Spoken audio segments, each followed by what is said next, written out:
ದಾವಣಗೆರೆ ಜಿಲ್ಲೆಯ ಜಗಳೂರು ತಾಲೂಕಿನ ಕಟ್ಟಿಗೆಹಳ್ಳಿ ಗ್ರಾಮದ ಶಾಂತಮ್ಮ ಎಂಬುವರಿಗೆ ಸೇರಿದ 1.35 ಎಕರೆಯಲ್ಲಿ ಬೆಳೆದಿದ್ದ 650 ಅಡಿಕೆ ಮರಗಳು ತೋಟಕ್ಕೆ ಬೆಂಕಿ ತಗುಲಿ ಸಂಪೂರ್ಣ ಸುಟ್ಟು ನಾಶವಾಗಿರುವ ಘಟನೆ ಶುಕ್ರವಾರ ನಡೆದಿದೆ. ಇನ್ನು ಜಮೀನಿನಲ್ಲಿ ಬೋರ್ವೆಲ್ ನುಗ್ಗುತ್ತಿದ್ದಂತೆ ವಿದ್ಯುತ್ ಪ್ರವಹಿಸಿ ಬೆಂಕಿ ತಗುಲಿದೆ. ತೋಟಕ್ಕೆ ಕಳೆನಾಶಕ ಸಿಂಪಡಿಸಿದ್ದರಿಂದ ಹುಲ್ಲು ಗಿಡಗಂಟಿಗಳು ಒಣಗಿದ್ದವು. ಹೀಗಾಗಿ ವಿದ್ಯುತ್ ಬಂದ ತಕ್ಷಣ ಶಾರ್ಟ್ ಸರ್ಕ್ಯೂಟ್ನಿಂದ ಈ ಘಟನೆ ಸಂಭವಿಸಿದೆ. ತಕ್ಷಣ ಸುತ್ತಮುತ್ತಲಿನ ರೈತರು ಸೇರಿ ಬೆಂಕಿ ನಂದಿಸುವ ಕಾರ್ಯಕ್ಕೆ ಮುಂದಾಗಿದ್ದರೂ ಸಹ ಪರಿಸ್ಥಿತಿ ಕೈಮೀರಿ ಇಡೀ ತೋಟವೇ ಸುಟ್ಟು ಕರಕಲಾಗಿದೆ ಎಂದು ರೈತ ಮಹಿಳೆ ಶಾಂತಮ್ಮ ಅವರ ಪುತ್ರ ಕೆಎನ್ ಬಸವನಗೌಡ ಕಣ್ಣೀರು ಹಾಕಿದ್ರು. 3 ವರ್ಷಗಳಿಂದ ಬೆಳೆಸಲಾಗಿದ್ದ ಅಡಿಕೆ ತೋಟದಲ್ಲಿ ಅಲ್ಲಲ್ಲಿ ಹಿಂಗಾರ ಬೀಳಲು ಆರಂಭಿಸಿತು. ಆದರೆ ಈ ಘಟನೆಯಿಂದ ಲಕ್ಷಾಂತರ ರೂಪಾಯಿ ನಷ್ಟವಾಗಿದೆ.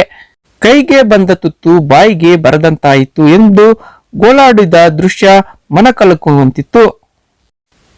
ಇನ್ನು ಘಟನೆ ತಿಳಿದು ಸ್ಥಳಕ್ಕೆ ಬೆಸ್ಕಾಂ ಎಡಬ್ಲ್ಯೂ ಸುಧಾಮಣಿ, ಎಒ ರಂಗನಾಥ್ ಸೇರಿದಂತೆ ಇತರೆ ಅಧಿಕಾರಿಗಳು ಭೇಟಿ ನೀಡಿ ಪರಿಶೀಲನೆ ನಡೆಸಿದ್ರು.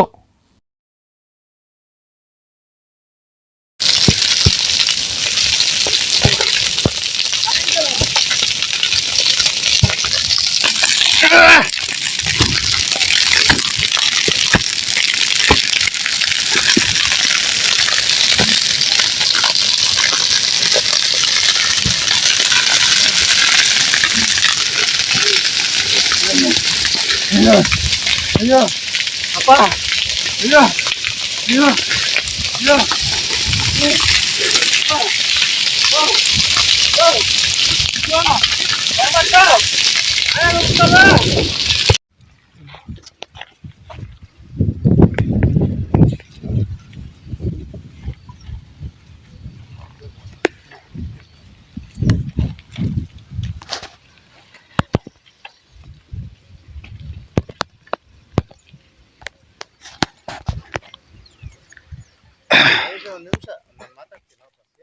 ಕಟ್ಟಿಗೆಹಳ್ಳಿ ಹತ್ರ ಅಡಿಕೆ ಗಿಡಕ್ಕೆ ಬೆಂಕಿ ಬಿದ್ದಿದೆ, ಶಾರ್ಟ್ ಸರ್ಕ್ಯೂಟ್ ಅಂತ ಸುದ್ದಿ ಬಂತು. ಅದಕ್ಕಾಗಿ ನಾವು ಸ್ಥಳಕ್ಕೆ ಭೇಟಿ ಮಾಡಿದಾಗ, ನಾವು ಪರಿಶೀಲನೆ ಮಾಡಿದಾಗ ಇದು ಸ್ಟಾರ್ಟರ್ ಬಾಕ್ಸಿಂದ ಔಟ್ ಗೋಯಿಂಗಿಂದ ಶಾರ್ಟ್ ಸರ್ಕ್ಯೂಟ್ ಆಗಿ ಕೇಬಲಿಂದ ಬೋರ್ಗೆ ಹೋಗಿರೋದು ಶಾರ್ಟ್ ಸರ್ಕ್ಯೂಟ್ ಆಗಿ ಬೆಂಕಿ ಬಿದ್ದಿರೋದು ಕಂಡು ಬಂದಿರ್ತದೆ.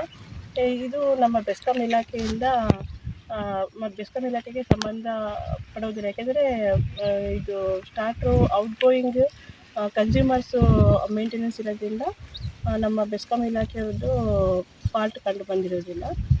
ಹಾಗಾಗಿ ಇದನ್ನ ಹೆಚ್ಚಿನ ಇದಕ್ಕೆ ನಾವು ವರದಿ ಸಲ್ಲಿಸ್ತೀವಿ. ನಮ್ಮ ಎಲೆಕ್ಟ್ರಿಕಲ್ ಇನ್ಸ್ಪೆಕ್ಟರ್ಗೆ ಇವಾಗ ನಮ್ಮ ಬೆಸ್ಕಾಂ ಇಲಾಖೆ ಫಾಲ್ಟಿಂದ ಆಗಿರೋ ಬೆಂಕಿ ಅವಘಡ ಅಲ್ಲ. ದೃಷ್ಟಿ ಬೇರೆ, ರೂಲ್ಸ್ ಅಂಡ್ ರೆಗ್ಯುಲೇಷನ್ಸ್ ಬೇರೆ. ಅದು ನಮ್ಮ ರೂಲ್ಸ್ ರೆಗ್ಯುಲೇಷನ್ ಇರೋದನ್ನು ನಾನು ಹೇಳ್ತಾ ಇದ್ದೀನಿ.